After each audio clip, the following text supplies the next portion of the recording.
It's a new day. It's a new Saturday. It's a new year. And that means it's a time that we look at new beginnings, which is what we're going to be talking about today. So put on the brakes, grab a cup of coffee or whatever your favorite beverage is, and join the conversation because it is time, once again, for Coffee Breaks with Steve.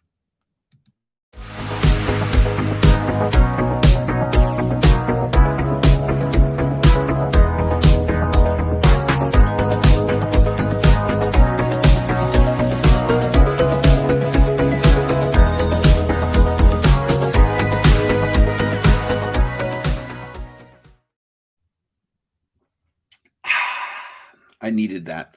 Probably going to need a lot more of that. Welcome to Coffee Breaks with Steve, and it is Saturday, January 7th, 2023.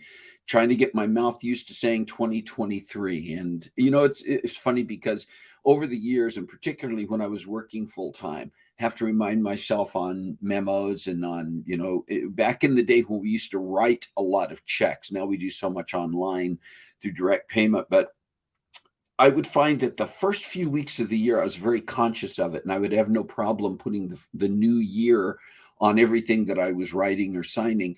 And then it would be a few weeks in that I would drift backward and accidentally write the previous year on things. I don't know if you run into that same issue, but anyway, welcome. See a number of people are already on here. Good morning, good meowing afternoon, and happy Catterday. Love that my phone corrects the cat words properly now. That's great. Good morning, Kim Baker, Jerry Thompson. Good morning, Rick Venturi. Good morning, Jason Wheelock, Jay Zetterval, Jerry Zetterval. And I saw Jerry Thompson signed in on here. I saw Kathy Garlick. So good morning to everyone. Good morning, Carissa. If you are joining us this morning, just signing on and joining us live, make sure that you say hello in the chat so we know you're here. Make sure that you join in the conversation today, because this is, I want to hear from you well, I want to hear from you every week, but I want to hear from you today because I've got some thoughts that I'm sharing about the new year and new beginnings. And I'm really looking for some input and I'm looking for some feedback. So we'll get into that in a few minutes. If you are joining later on, there are people who end up watching Coffee Breaks with Steve recorded and they come back in and watch it later. You're still welcome to be part of the conversation. Put your comments in the chat. Make sure that you give your feedback. You can watch on Facebook Live right now or YouTube Live if you're tuning in, and later on you can see this on Facebook and YouTube as well as on our podcast sites. I'll talk about those at the end. All right, we're here. It's the new year. We're finally into 2023, and it's come in with its own bang, I guess, in terms of things that are going on around our country and around the world. A lot in politics, a lot in weather. And I hope you're doing okay wherever you are. I know that there's some parts of the country, including our former stomping grounds in the San Francisco Bay Area, in Northern California, California in general, has been getting hammered this last week and a half or so with weather, as well as Oregon and parts of Washington and really around the country in various places. Wherever you are, you're probably experiencing some form of this winter weather and this onslaught of weather that's been coming in from the Pacific and working its way up through the country. So I hope you're safe. I hope you're doing all right. And did I see that Kathy Glavin is on here? Hello, Kathy Glavin. And let's see. I'm just looking to see who I see signing. Oh, I see Kathy McCormick is on here. So hello, Kathy McCormick. And I see Karen is on here. Good morning, Karen. And again, make sure you say hello in the chat. Make sure that you're part of the conversation this morning. And thank you for, I just want to again say thank you. If you were on last week, we were dealing with some serious internet issues for several days, and it kind of culminated and finally wrapped up. I think it was Saturday night of last week into Sunday, but Saturday morning when Coffee Breaks was on, we don't have closed captioning this morning. I'm sorry to hear that, Rick. Let me see if I can. Carissa, I don't know if you can look to see if closed captioning is on from where you are, but we'll see if we can get the closed captioning running. It should be on, and we'll try to get it going here. Thanks for letting me know about that. The Yeah, Carissa saying the whole internet in Spokane last week was insane. On top of, we had the entire family here, which was an effort in and of itself. I may have mentioned last week we were trying to get two of our grandsons here on Southwest Airlines. The reservations had been made months ago, and then with everything going on with Southwest, their reservations to get here on Christmas Day were canceled at the last minute and rescheduled. Southwest rebooked them on a different flight that was like almost a week later, which would have left them out of most of our family's activities. We were able to get them booked on a slightly earlier flight, which then was also canceled at the last minute. And we ended up with our daughter, Shalane, and her husband, Dustin, our son in law, who were already in Spokane, driving to Redding, California, and our grandson's dad driving up from Tracy, California to Redding to meet them there and rendezvous. And then Dustin and Shalane with the boys drove all the way back here, and it was about 14 hours each direction.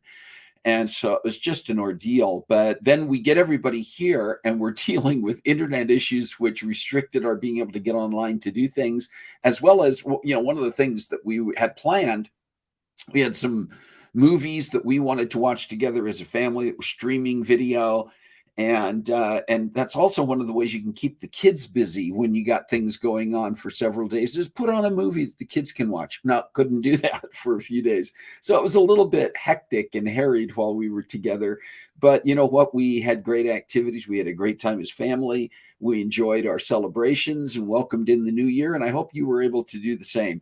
So let's see. And I don't know if we were able to, not seeing the option turn on closed captioning. All right, we're going to troubleshoot that a bit. Thanks again for letting us know that, Rick, and we'll see if we can get the closed captioning going. Sometimes when the platforms update, things get changed quite a bit here. So just looking myself on different options and not immediately seeing anything. So I'm going to set it aside so I can focus on the program and let Carissa troubleshoot that. Carissa, you might look under settings and see if there's anything there on either I don't know if it's on StreamYard or if it may be on Facebook itself that has to take place. Anyway, Georgie Dwyer is here. Good morning, Georgie. I'm just kind of watching to see who's signing on. And again, if you're joining us, and you can do it, say hi in the chat, join the conversation. Share a few special days coming up this week. Today, Saturday, January 7th, is Old Rock Day, and apparently that's a day that it's not, apparently there's a separate day for looking for rocks, for rock collecting. This is the day you're supposed to pull out your rock collections or your fossil collection and enjoy them. So if you're a rock collector and you have a rock collection, this is the day you're supposed to enjoy the old rocks. I guess you could also go outside and just enjoy the old rocks in your rock garden or around your property or wherever it might be, but it's Old Rock Day today for whatever that's worth. Tomorrow, January 8th, Sunday, is Bubble Bath Day. Are you into bubble baths? Some people, that's part of their luxuriating, love to take a nice hot bubble bath. Other people are not bubble bath people. I remember growing up as a kid, bubble baths were fantastic. We love taking bubble baths. And I know that there are products now that you can add that are bubble baths that are also supposed to be good for you in a variety of ways. Georgie, I love Georgie's comment here. I love several of these comments. Kathy McCormick saying, I'm Alan's fossil collection. Georgie, I'd rather listen to old rock than collect old rocks. Georgie, I think I'm with you on that one. And I'm not going to comment further on yours, Kathy. Kim Baker, do you polish your rocks today as part of the appreciation of them? I think that could be done as well. Some people have do you have now, or did you grow up with one of those rock polishing machines that you can still get them?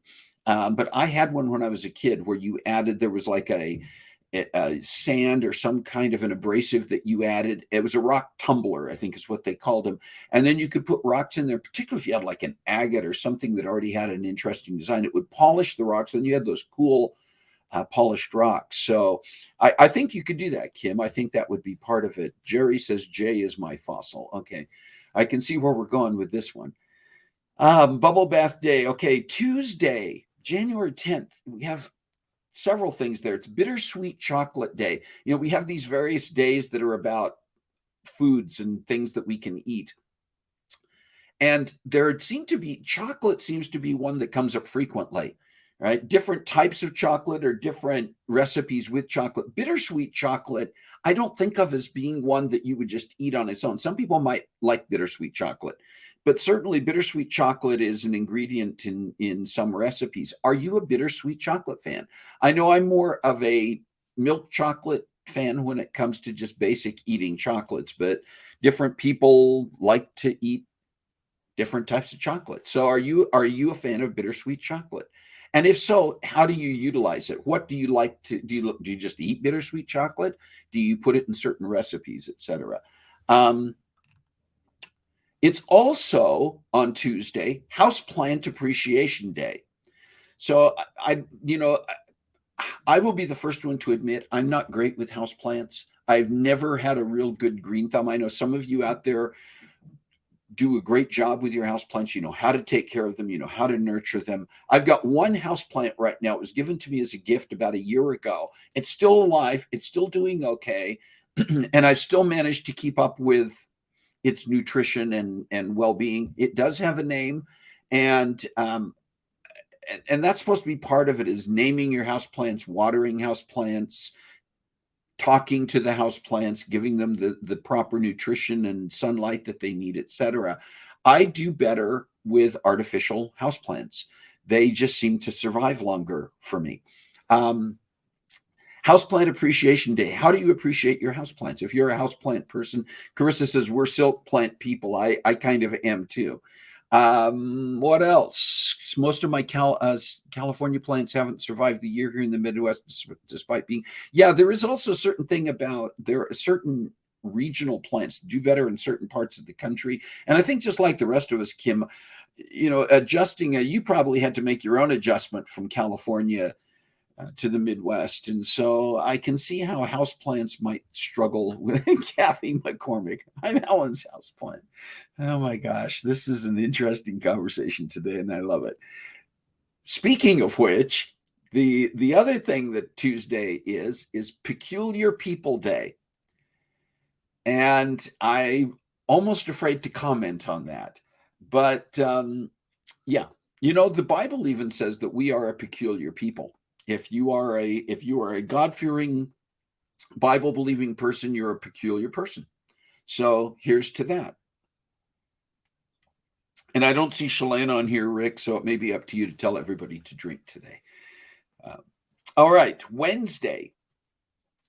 And this is not necessarily always on January 11th. It's always on the second Wednesday of January, is National Take the Stairs Day. And I think this may be also the day that that some of the, like the National Heart Association or some of the organizations that focus on health do the stair climbs. Is that the day that this happens? But Take the Stairs Day is a day when we're encouraged, as part of our well-being, instead of taking the elevator, instead of taking the escalator, take the stairs. Get your steps in on the stairs. It is actually good for you. We have stairs in our house, and I have an app on my watch that actually tells me how many flights of stairs I've climbed in a day. And it's one of the ways that I'm encouraged to continue to do that. But Wednesday is a day that you can focus on it, apparently. And then Thursday is National Hot Tea Day.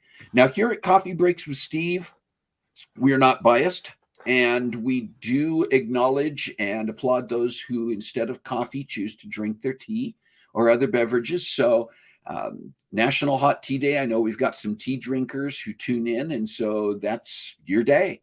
It's National Hot Tea Day. And once again, we don't need a special day, but if you want to observe that, go ahead. And then Friday, we have actually our first Friday the 13th of the year is happening immediately. This coming Friday is Friday the 13th. And it is also International Skeptics Day. That's interesting to me. First of all, that it's not a national day, it's an international day. Around the world, we're going to be skeptical. And I'm curious about, do you consider yourself a skeptic? And if so, is that generally, or are you just skeptical about certain things? Do you find yourself to be a person who questions in order to find truth? I think that's what skepticism is all about, right? Skeptics are not necessarily cynics.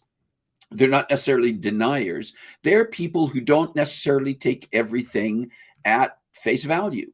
And they want to, they're gonna be more, keep something a little more in doubt until they can see stronger evidence of something, I think. Are you a skeptic? And if so, how do you define your own skepticism? Looking at some of the comments here. Oh, Jerry Thompson did the everybody drink. Thank you, Jerry. And then Friday, in addition to being Friday the 13th and International Skeptics Day, this one's always a fun one to talk about. It's National Rubber Ducky Day. Do you remember, was it Ernie from Sesame Street who sang the Rubber Ducky song? I believe so. It's been a few years since I have watched that or played it. I should probably, on Friday, pull up that video on YouTube or wherever you can find it and sing along with the rubber duckies. Some people collect rubber ducks. I've seen those, and you can find them in places, a variety of places. And there are actually events, even fundraising events, where you get to pick a number that is assigned to a rubber duck, and they will unleash rubber ducks into the water, and they go down the river, and the first one across a finish line wins, and you get some kind of a prize. But in the meantime, it's like they're raising money through the process by everybody purchasing a duck, basically. I don't know why I got off on that, but it's tied to Rubber Ducky Day, so there you have it. So there you go. And do you have a special day this week? Do you have a birthday or an anniversary or something else that you are celebrating? If so, put it in the chat here so that we can celebrate with you. Kathy McCormick, I knew where you were going to be going with this. Yes. And I see, I'm just again glancing at the comments here. Yeah. I get it. Some good stuff there. There's some great comments today. Yeah. All right. I want to talk about new beginnings today. And this is an interesting topic for me because I'm one of those people. I go into the new year always with a sense of, well, in years past, I think prior to 2020, I used to every year say to Carol, as we get into a new year, I'd say, I wonder what kinds of things this year will bring. I wonder what we'll be looking back on by the end of the year. And she'd always say, don't say that, because invariably that's going to include some things that we'll look back and go, oh my gosh, some tragedy or some difficulty or challenge within the family. And I think the last time I said that to her with that sense of anticipation and wonder in the same way was going into 2020. And we all know what 2020 turned out to be like. And really, the years since, as we've gotten into 2021, 22, even going into this year, we approach with a different, talk about skepticism. There's a little bit of caution, I think, for everybody about looking at the year ahead, because our sense of security and our expectations about things certainly shifted, right? But I think there is still an aspect of going into a new year that causes us to have a sense of starting fresh. And there are a variety of reasons for that, right? It's a natural thing to consider fresh starts when you're going into a new year. And some of it is just very practical, is that a new year, we're kind of coming out of one season and entering another. There are practical things that happen if you're in the workplace, things like, well, your vacation time may start over in the new year. It starts a new quarter, and fiscally we kind of start over. There are elements of our medical coverage, just a number of things that practically remind us that it's a fresh start, that we're starting new. We're coming off that holiday season. Really, the whole last quarter of the year, as you start to get into the holidays, seems to be the steamroll toward certain things, and it finishes up and we get into the new year and we're starting over. So there's sort of some mental, emotional, practical things that go with it. But we get into this mode as well, where we also are saying, okay, new year, and we set resolutions. We make these resolutions. We say, I'm going to do something different this year. I'm going to be better about something this year. And there's a goal setting process that goes with that. And I'm not opposed to that at all. And I'm not excluding that from the conversation today. But I'm looking at some things maybe deeper than that, or in addition to that, without getting so deep that we start to make it difficult. I don't want to make it difficult. I'm almost trying to think for myself, how do I make it simpler? How do I make it more attainable and achievable? Thank you. So I'm thinking about new beginnings, and again, I'm calling it that rather than saying New Year's resolutions. Not opposed to the resolutions, and we'll talk about those. But my terminology here is for me. And I want your feedback on this. What works for you as you go into a new year? Are you a resolution setter? Are you a resolution maker? Is that something that is part of your normal pattern? And do you find that to be something you can do successfully? Because I find that I'm part of the mainstream that is often heard from that says, I'll set those resolutions, and within a fairly short period of time, they fall by the wayside, they drift, and there can be a sense of failure or incompleteness that can go with that. And we don't have to think of that as failure. There are normalities to it, but I wonder about new beginnings. So I'm going to give you some ideas, and I'm going to share some thoughts here from my perspective, and I welcome your input and your feedback. First of all, I think that new beginnings is not about throwing away the old. Sometimes we think fresh start is I got to get rid of the old. And that's not necessarily true. Some things that are old are still worthwhile. They may have gone a little bit stale for us, but there can be a refreshing of some things. That can be part of the new beginnings. It doesn't always have to be throw that out and start something completely different. I think new beginnings should not be a reaction. Sometimes we react to emotions. Sometimes we react to things that are so fresh for us that we can't really be objective about them. And so trying to work for those, to set new goals or to set new ideals around those, can be too soon. And that's why the beginning of the year may be a good time for a fresh start, but it may not be for everything, right? We can start certain things fresh anytime we want. And I think one of the big differences for me when I define a resolution, it's a new goal. It's a what. And for me, when I think about the new beginnings, part of what I'm thinking about is the how. It's a process. I'm thinking of process.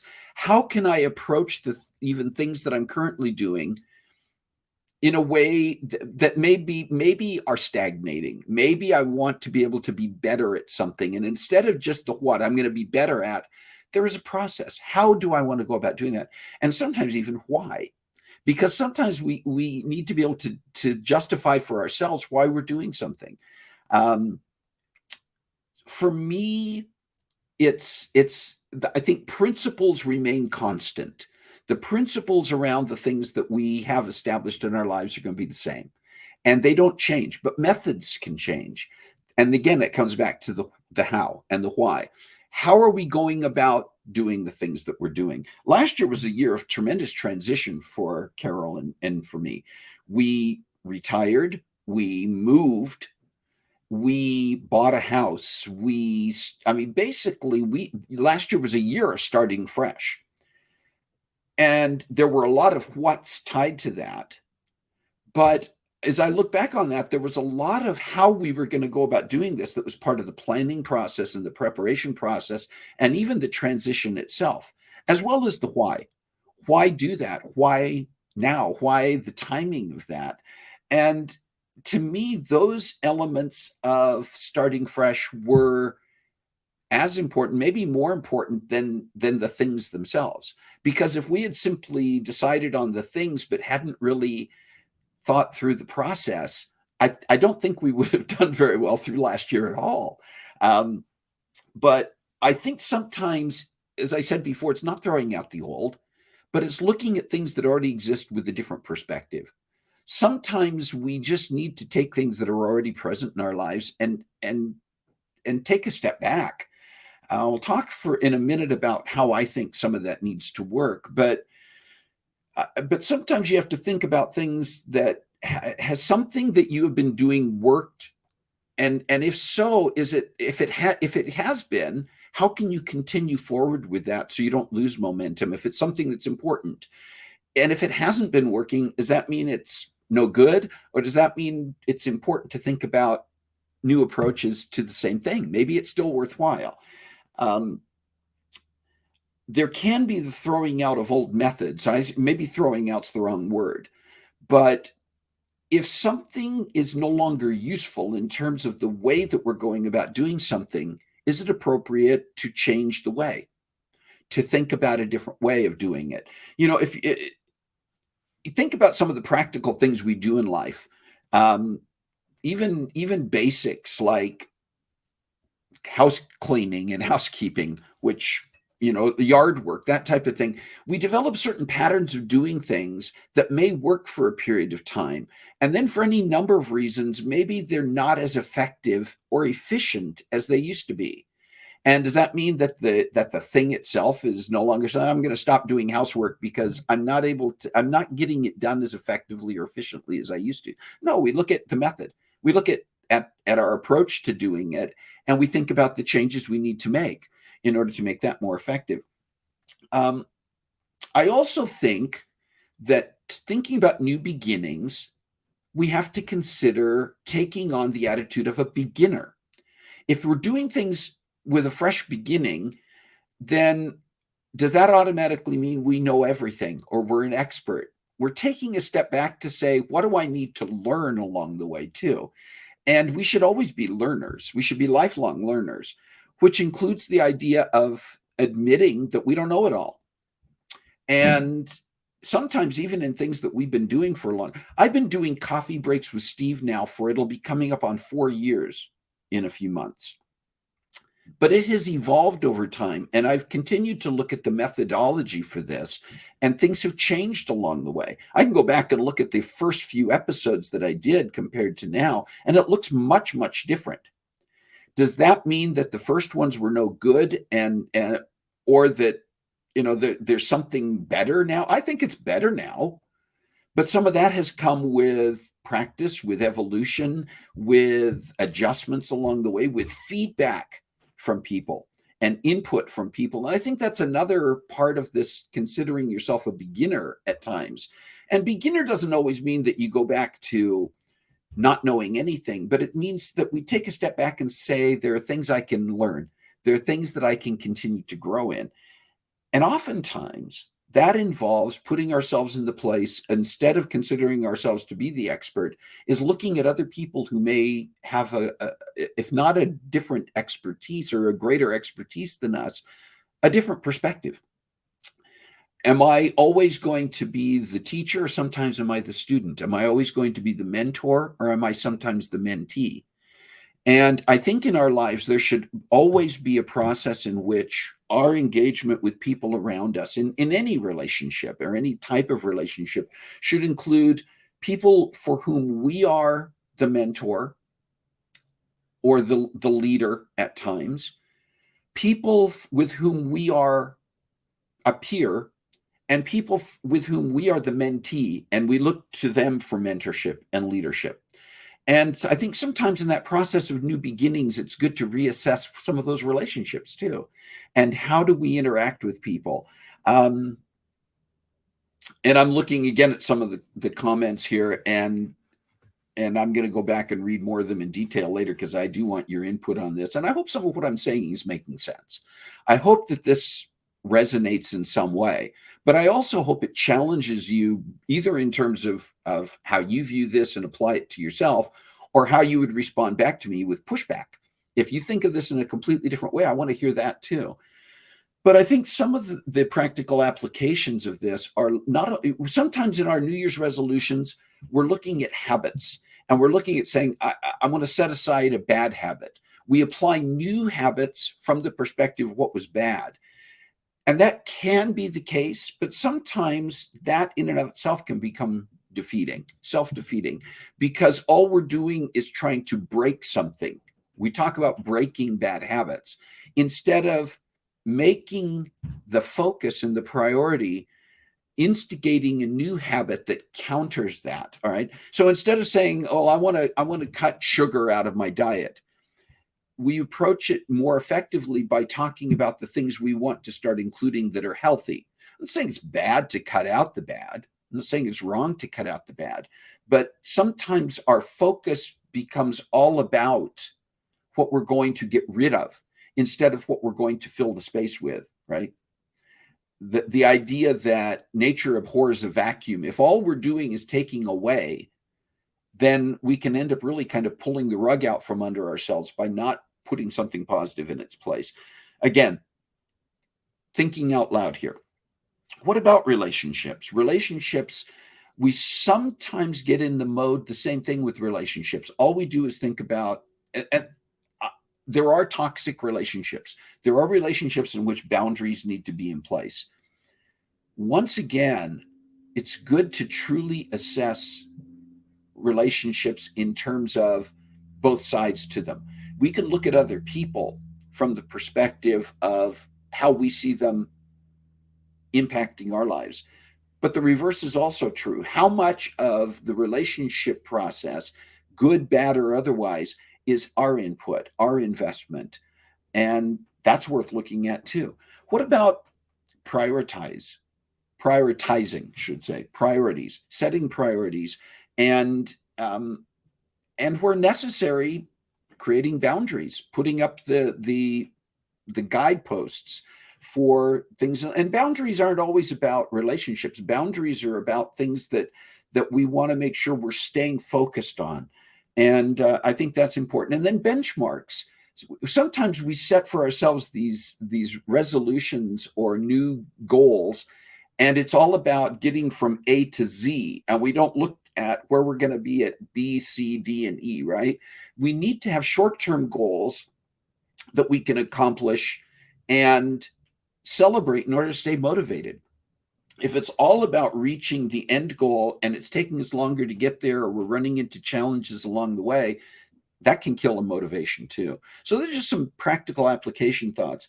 And then I also think that there is an element of this that has to do with our interactions. I've mentioned that already, but I really think that's a key. I gain so much from the feedback I get. I gain so much from the relationships that I have. And sometimes it's from the relationships that I may not I may not think that I may not recognize the value. Let me put it that way. We have some relationships that we think of as being peripheral, and we may miss the good that comes from those. We may miss the great feedback. We may miss the interactions that we can build on. There are always going to be a certain amount of limitation because we only have so much. You can either go really wide with a lot of people, or you can go deep with a few. And I think that there's a tremendous advantage to having that depth in relationships. But at the same time, you're going to have those people who are on the fringes, and don't ignore those relationships completely, because sometimes they bring value as well. All right, this has been sort of a skimming all over the place conversation, and that was not accidental. I knew going into this was going to be a lot of stream of consciousness, and I hope that you've been able to follow it. I hope that you've got some things that you can react to with it. But I just, for myself, want to come into this year with a sense of motivation, with a sense of the new beginnings. And once again, while it can be a little bit disconcerting to say, "Ooh, I wonder what this year will bring," I do wonder what this year will bring. But I also recognize that some of what this year will bring will come from the fact that I am approaching things with that sense of anticipation, with that sense of expectation, and at the same time being agile enough to shift as things occur that I don't have control over. I am starting some new things this year. I've made a decision, something I've thought about for a number of years. I've been encouraged to approach for a number of years, and I've been looking into it for the last few months. I started the process to do voiceover acting work. Why not, right? It's an interesting idea. It's not something that I expect I'm not going to get rich from doing it, but it's something that I think I could enjoy doing. And it's a professional approach. I mean, I can get paid for doing that kind of work. I'm actually on Monday of this week going into the studio, going into a professional studio here in Spokane to record my demo tape for voiceover recording. It will then be up on a website, and I can begin auditioning for opportunities to do voiceover work for commercials, for narration, eventually possibly for audiobooks. So I'm putting that out there. It's something new that I'm going to start this year. Another thing that's been on my radar that I've said I was going to do in retirement is to get involved in community theater. Years ago, I used to act on stage, and it's been a number of years, and it's something that I said I want to get back to doing.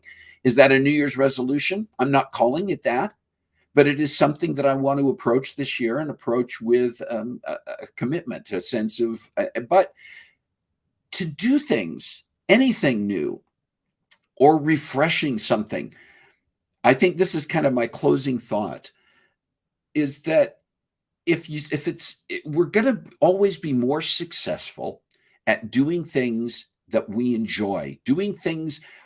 We're always going to be more motivated about the I want to than I have to. Sometimes they overlap. Sometimes we don't have a choice. There are things in life that are have tos, and we have to get them done. But we need to mix those with those opportunities for things that we can invest in because it's something we want to do. And sometimes it's the end that gives us the reason to want the means. Carol and I are both looking at opportunities to do contract work this year, not because we're looking to get out of retirement and go back to work, but because we do have things we want to do. We want to travel. We want to, there are I wants that are on our bucket list that we still want to accomplish. It takes money to do that. So while we may not be thrilled about the idea of working, doing something that we have control over, which is to make the decision to go out and do some contract work, gives us the opportunity to pursue some things that we want to do. So again, I think there's all these things that can be on the list, and I hope this has been an interesting conversation for you. I hope, although I have not had a chance to read in depth all the comments on here, I hope you're giving your own feedback and input to this and your own thought to this, and come back later on and give more thought to this. Add to this. You can come back in here later on, just like the people who may be tuning in later. If you're watching live, you can come back on here and add additional comments, or you can respond to comments that have been made. We can learn from each other. In this, it's very possible that some of you are the mentors that I need, or I may be a mentor to you in providing some information. Accountability is a big factor in achieving things when we want to start new. So however you look at it, may this new year bring you great opportunities for fresh starts, for new beginnings, and for all the things that you want to accomplish in the midst of the things that you have to accomplish. All right. Thank you for being a part of that. I want to share a few things that are coming up and just give you some insight into what we got happening in the next few weeks. Next week, sometimes things shift around. I have a number of guests who have committed or tentatively committed in the coming weeks, and sometimes things shift and people's schedules change. And this was one that was actually going to be a little bit later in the quarter, but we had to shift some things around, and this just worked out. Some of you may recall a few months ago, we had Addie Grow on the show. Addie is a talent acquisition advisor. She's an expert in hiring practices. She does that for a living. And when she was on a few months ago, we talked about, we focused a lot on how you put together your resume, how you market yourself online to get in front of, to get your name out there if you are looking at either a new career move or advancing your current career. And Addie's going to come back, and we're going to spend a lot of this time next week talking about the interview process, nailing the interview, and how when you actually have an opportunity, either virtually, as happens a lot in this day and age, through Zoom and other media, or you get in person across the table or across the room from someone or the someones who will be interviewing you, how do you approach the interview? How do you prepare? How do you go into the room presenting your best self? How do you follow up on those things? You may say to yourself, well, you know what? I'm done doing interviewing for jobs. This doesn't apply to me. We face interview situations much more frequently than we think we do. Many of our interactions, professionally or otherwise, are really in their own way an interview process. People are looking at us, and sometimes we're looking at other people. So which other side of that equation you may be on, I think you'll enjoy and appreciate this as Addie comes and joins us next week. And then a couple of weeks out, we have a gentleman who is just a very fascinating person with a fascinating background. Jim Caruso is an entertainer himself, a producer, a host who has done a variety of things in New York and other parts of the country, with a lot of big celebrities. And he has a program that is regularly scheduled in New York, but also is presented various places around the country and even across the pond in Europe, that's called Jim Caruso's Cast Party, which is an open mic night that's done primarily at Birdland in New York, where well-known artists as well as up-and-comings who are trying to get their name out there get to come for that open mic and perform. So Jim's going to be with us in a couple of weeks to talk about Cast Party, to talk about his background and how he got started. And we got a number of other people coming up in the weeks ahead, and just looking forward to everything that we're going to be able to present. Just wanted to mention one more time that if you are looking to do follow-ups with Coffee Breaks with Steve, in addition to finding the recordings on Facebook and on YouTube, we are now also, our programs are available in the week following their live on the air on podcasts, including Spotify, Apple Podcasts, and Google Podcasts, where you can go out and find them or direct other people who may be interested in an episode that was on in the past, and share those out there. All right. I'm tired now. I've been talking for a long time and, still recovering from the holidays. It's been good. Folks, thank you. This has been a lot of fun, as it always is. I enjoy spending this time with you as we are entering a new year. It's another opportunity for us to think about how we want to get together and what we want to do. So even though I do have some guests lined up in the coming weeks, I love to hear from you. If you've got ideas about topics, you've got ideas about guests who could be on the show, especially if it's somebody you know and you can make an introduction. But let's continue to do this. Let's get together every week, have a cup of coffee or hot tea or whatever it is that you want to drink, and we'll continue to enjoy these times together around our virtual coffee table.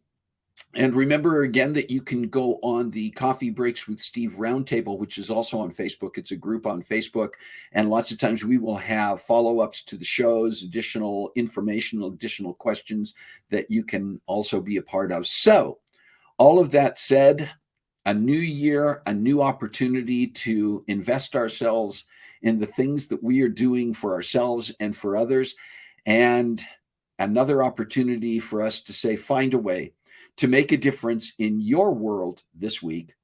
God bless you. Thanks for being a part of this. I'll see you next time.